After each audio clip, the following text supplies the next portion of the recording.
Alright, well, welcome back, and it's the next day, but anyways, as you can see, I got the tank all cleaned out last night, and it wasn't that bad looking, but it looks cleaner now than it did, and here's the underneath of the cover.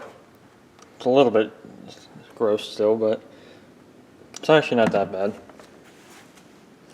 And so what we're going to be doing, you can also see I stuck a piece of paper towel in there, just, you never know, for the night.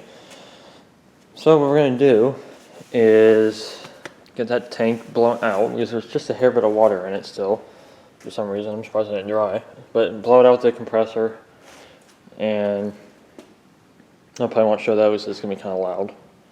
So after that, we'll get everything put back on this, and put the tank back in here, which is a little bit, it's not too bad actually, but get the tank put back in and put a little bit of gas in her and see if she starts. I think it will. It's probably not going to run perfect just because of the carburetor still being kind of rusty, but it should run decent enough for now. So without further ado, we're going to get set up here and get this stuff back together. Alright, so hopefully you can see me. You kind of can. So we're going to be putting the tank back on here. And hopefully I can remember to do this. It's not really that bad actually. So all you have to do is, I blew this thing out too, by the way, a little bit. And if I remember, pretty sure, you can't really do it wrong because it has like little indents in the plastics. So this fits in there pretty, it's actually kind of neat how they have this set up. So as long as you remember, this is the pickup tube at the bottom, then you're good. So all you have to do is pretty much just what I did there. It took me a while to get it out of there because I didn't know, but and I'm pretty sure I had this turned the wrong way for the gotta spin this line back around here without wrecking it, which might be fun.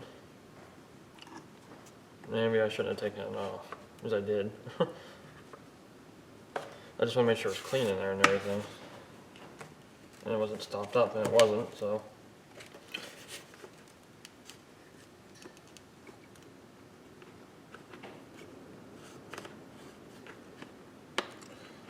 The line's pretty fragile.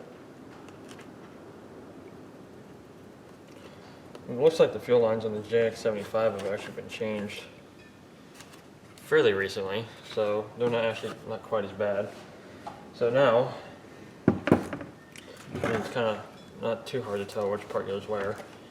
And there's a bolt hole under here, my finger, and there's a bolt hole here. What you have to do is just line them up and kind of just get that to line up in the cast or in the plastics there. There's kind of like little like little indents in the plastic. So it kind of lines itself up for you, which is kind of nice. Make sure the cap's coming through correctly. It doesn't go back together like you'd think.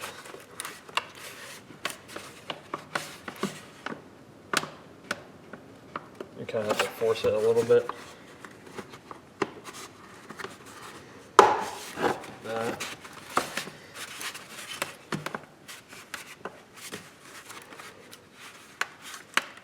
Well, being careful, because it seems to be fairly old plastic now.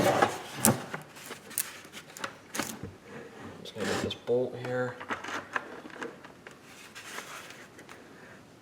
Grab this wrench. Kind of helps if you get it to start first. Wonder why. It was kind of a pain to get apart, actually. I'll just start with my hand.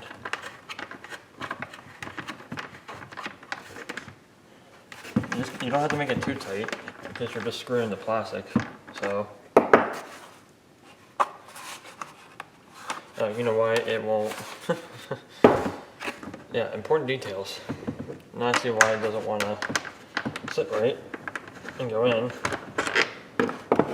The fuel shut off is not up in there where it's supposed to be.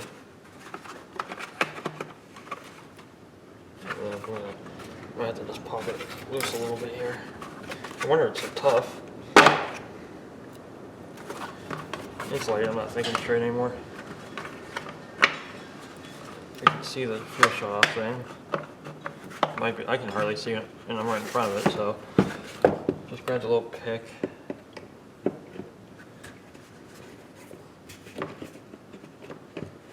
Should go back up in there. Yep, there we go. There we go, it's sticking through. That's much better. Perfect. Now it should snap together the way it's supposed to. So, get this screwed back in, and that's pretty much what I get to do as far as this goes. So I'm gonna get this butt back up here the rest of the way as far as this, and I'll come back whenever we're putting it back on the mower. So just give me a few minutes here, I'll be back. Okay, now we get the wrestle with putting this back on. So hopefully it won't be too bad. The first thing I'm going to do is hook the fuel line up.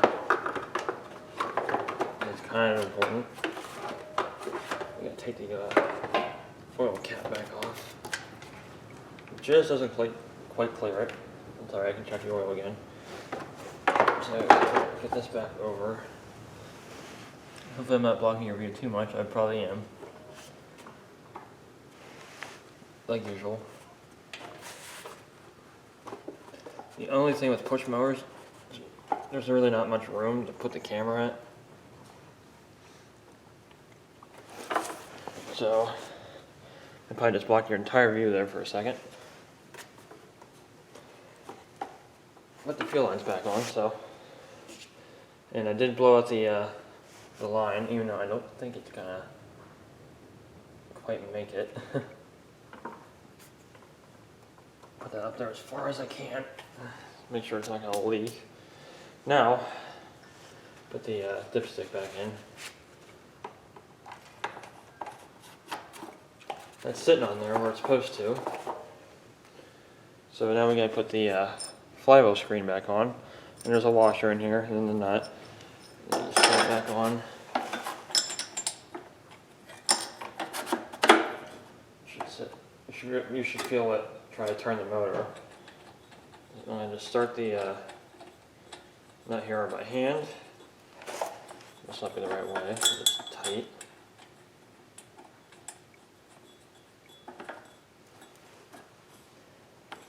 Try it again. I don't think it's supposed to be that tight.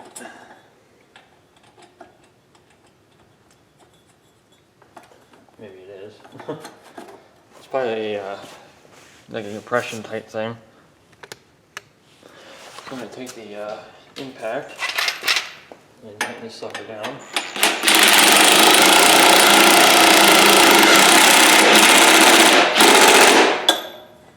Alright. Nice and tight. And if you're wondering, that is a 3/4 inch socket. I just don't have the depot on there just because.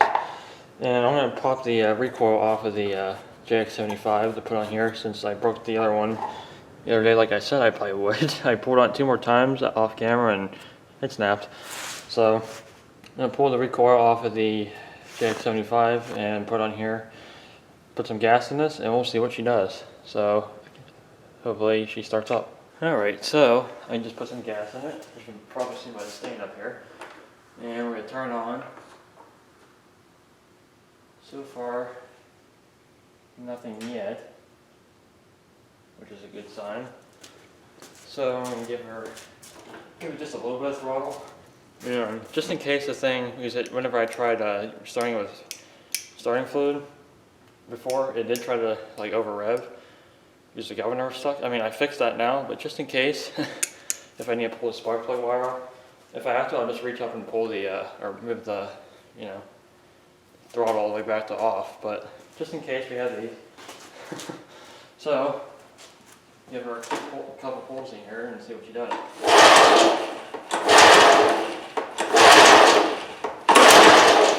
It's a lot better to pull over though.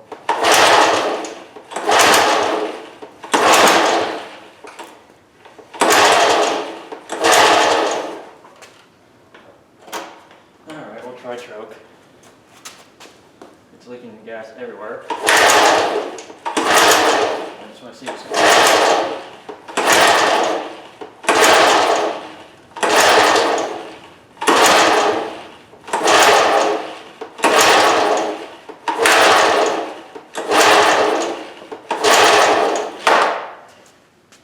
Everywhere. Where's it coming from? Yeah. Well, I'll shut that off for now. I figured that line was going to leak on me. Just put that under there. I just want to see if it's going to start.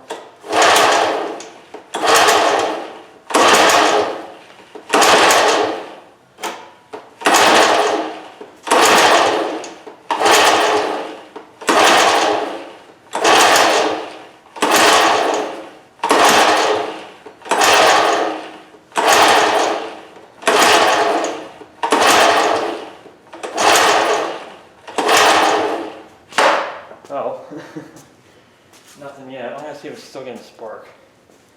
I wonder if it's not. I want to make sure it's getting gas too. So, whenever I'm done with that, I'll be right back. Okay, well, I figured out what I did wrong. I didn't put the carburetor back together completely right.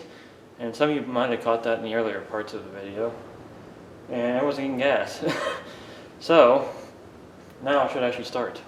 Then we're just going to try a little bit of throttle this time again. So, now I think she'll fire right up. Or not.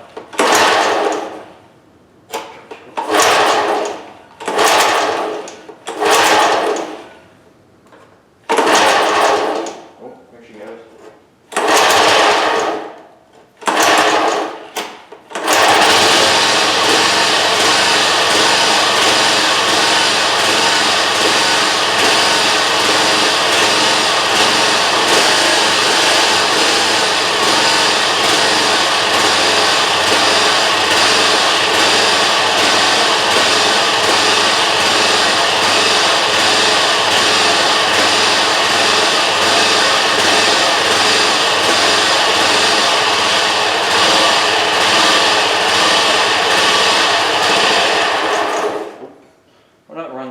But we know why. She fired up pretty good though. So now we're going to test the wheels, and then we're going to test the brake clutch and see what that does. That wasn't quite all the way idle either, and she died. So I'm not too surprised, but she fired up though. Sweet. A little more throttle.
few seconds ago. I was almost at idle. Heck, the transmission, everything works perfect. All the gears pull nice, as much as they're going to do for a push mower, but she works good. You heard the brake clutch works good. Nice. Well, that's good. At least she runs. And it doesn't actually stink in here right now, surprisingly. And it wasn't even smoking. So, Good old Kawasaki, you can't beat these things. So, turn this off, it's leaking. So, now we can start taking the parts from this and move them over to the JX75. And as you can see, I stole the recoil. But get this thing going and see if this sucker runs. I bet she's gonna run. I have no doubt. That's awesome. I'm so glad this thing runs. And I think if it had a good carburetor on it, I think it would run fine. So, and almost actually was idling even with that old carburetor on it. So, I think this one here will run a lot better, just because, well, like we saw the other night, the carburetor it's dirty, but it looks better as far as no rust like this one. So, anyways, hope you all enjoyed this part, and at least we know this thing runs. So the next part is going to probably be starting to take everything off of this, probably the blade clutch first. Well, you know what, actually we're going to see, the next part's going to be seeing if this thing will run. So we're going to switch the coil, spark plug wire over to the plug, and clean the carburetor in the tank, and we're going to see if this guy will run. I think it will. And put the throttle cable back on. So anyways, hope you enjoyed this part, and catch you in the next part whenever we start working on that one. So catch you then.